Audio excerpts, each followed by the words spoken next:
Hello friends, welcome back to our channel YMSC family lifestyle. தடவையாக நம்ம சேனலை பார்க்குறீங்க, மறக்காமல் நம்ம சேனலை சப்ஸ்கிரைப் பண்ணிக்கோங்க. சரியா? அப்போ தான் அடிக்கடி போடுற வீடியோ உங்களுக்கு நோட்டிஃபிகேஷனில் கிடைக்கும். இன்றைக்கி நான் என்ன பண்ணியிருக்கேன்னா, இறாலை வச்சு ஒரு தொக்கு மாதிரி பண்ணியிருக்கேன். பார்த்துக்கோங்க, சுக்கான்னு கூட சொல்லலாம்.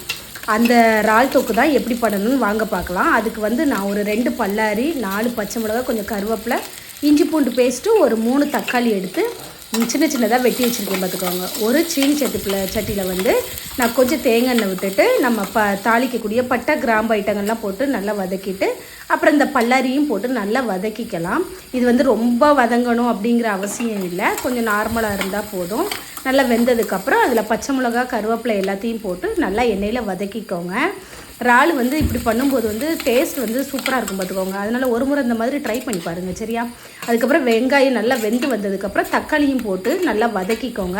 உங்களுக்கு வேண்டாம், இது நம்மளுக்கு இது முழுசாக கிடக்க வேண்டாம் அப்படின்னா பேஸ்ட்டாகவும் நீங்கள் அரைச்சி போட்டுக்கலாம். தக்காளியையும் பல்லாரியும் பேஸ்ட்டாக அரைச்சிக்கலாம். அப்படி இல்லை, தக்காளியும் பல்லாரியும் வதக்கி கூட பேஸ்ட்டாக அரைச்சிக்கலாம். நான் இன்றைக்கி வதக்காமல் அரைச்சிருக்கேன். இன்னொரு நாள் அது வதக்கி போடுறது உங்களுக்கு நான் ஷேர் பண்ணுறேன்.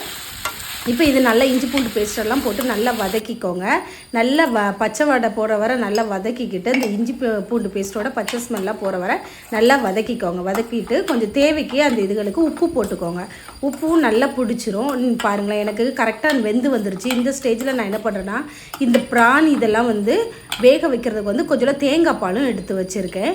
அதுக்கு முன்னே நான் இதுக்கு தேவையான வத்தல் பொடி இது போடலாம். இதுக்கு நான் மல்லிப்பொடி எதுவுமே போடலை. கொஞ்சோண்டு மஞ்சள் பொடி, வத்தல் பொடி, கொஞ்சம் கரம் மசாலா, இது இவ்வளோ தான் போட்டிருக்கேன். பார்த்துக்கோங்க. இது இவ்வளோ போட்டு அந்த எண்ணெயிலேயே நல்லா பச்சை வடை போகிற வரை வதக்கிக்கலாம். அப்போ கொஞ்சம் அந்த பச்சை ஸ்மெல்லு போயிட்டுனா நல்லாயிருக்கும். அப்புறம் தான் தேங்காய் பால் ஊற்றணும். நல்லா வதக்கிட்டு பாருங்களேன், பார்க்கறதுக்கு நல்லா கலர்ஃபுல்லாக இருக்குல்ல. நல்லா எனக்கு எல்லாமே வதங்கி வந்துருச்சு. இந்த ஸ்டேஜில் நான் என்ன பண்ணுறேன்னா, கட் பண்ணி வச்சுருக்கிற இறால் போட்டுக்கிறேன். இது சின்ன சைஸ் இறால் தான். பார்த்துக்கோங்க. அதுதான் கிடச்சது. 1/4 கிலோ அரை கிலோ 150 ரூபான்னு கிடச்சிச்சு. அந்த இறாலை தான் இன்றைக்கி எடுத்திருக்கேன். இந்த இறாலை வச்சுட்டு நல்லா கட் பண்ணி எடுத்துகிட்டு இதில் போட்டு இந்த எண்ணெயிலே கொஞ்சம் நல்லா கிளறி விட்டுக்கோங்க. அந்த மசாலா உப்பு எல்லாம் அந்த இறாலில் கொஞ்சம் பிடிச்சிரும். பார்த்துக்கோங்க. இப்போமே நல்லா பிடிச்சிருச்சு. இந்த டைமில் நம்ம என்ன பண்ணணும்னா, நான் ஒரு பவுலில் கொஞ்சம் தேங்காய் பால் எடுத்து வச்சுருக்கேன். பார்த்துக்கோங்க. அந்த தேங்காய் பாலையும் இதில் நான் ஆட் பண்ணிக்கிறேன். இந்த தேங்காய் பால்லையே வேக விட்டுக்கலாம். சிலர் எண்ணெய் ஊற்றி தண்ணி ஊற்றி வேக வைப்பாங்க. நான் தண்ணி ஊற்றலை, தேங்காய் பால்லையே வேகட்டும்னு சொல்லி அதனுடைய டேஸ்ட்டு இன்னும் கொஞ்சம் டிஃப்ரெண்ட்டாக இருக்கும்.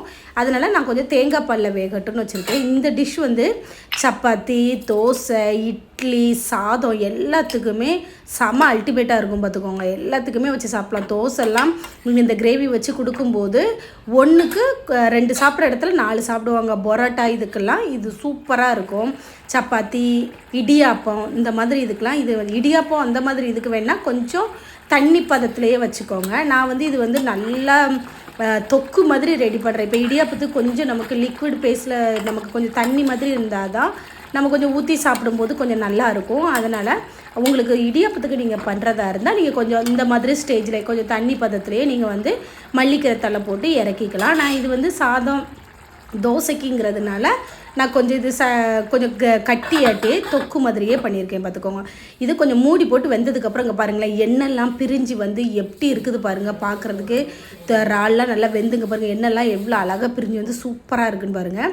இதுக்கு லாஸ்ட்டாக நம்ம ஒரு ஹைலைட் ஆகிட்டு நம்ம எப்போவும் என்ன பண்ணுவோம் உங்களுக்கு தான் தெரியுமே, மல்லிக்கீரை தலையை அப்படியே மேலால் அப்படி பூ போல் சூப்பராக தூவி விட்டு இறக்கிட்டோன்னா சூப்பரான இறால் தொக்கு ரெடிங்க. இந்த மாதிரி நீங்கள் வீட்டில் செஞ்சு பாருங்கள். இது சாப்பிட்றதுக்கு அவ்வளோ டேஸ்ட்டாக இருக்கும். குழந்தைங்கள்லாம் மிச்சம் வைக்காமல் சாப்பிட்ருவாங்க. நம்ம பொரிச்சு கொடுக்குறது வர எப்போமாவது ஒருக்கா இந்த மாதிரி ஸ்கூலுக்கெலாம் செஞ்சு கொடுத்துட்டோன்னா, அதே இது பிள்ளைங்களுக்கு சாதம் கூட இதில் போட்டு கிண்டி கொடுத்துடலாம். இது பிடிச்சிருந்தீங்கன்னா லைக் பண்ணுங்கள்.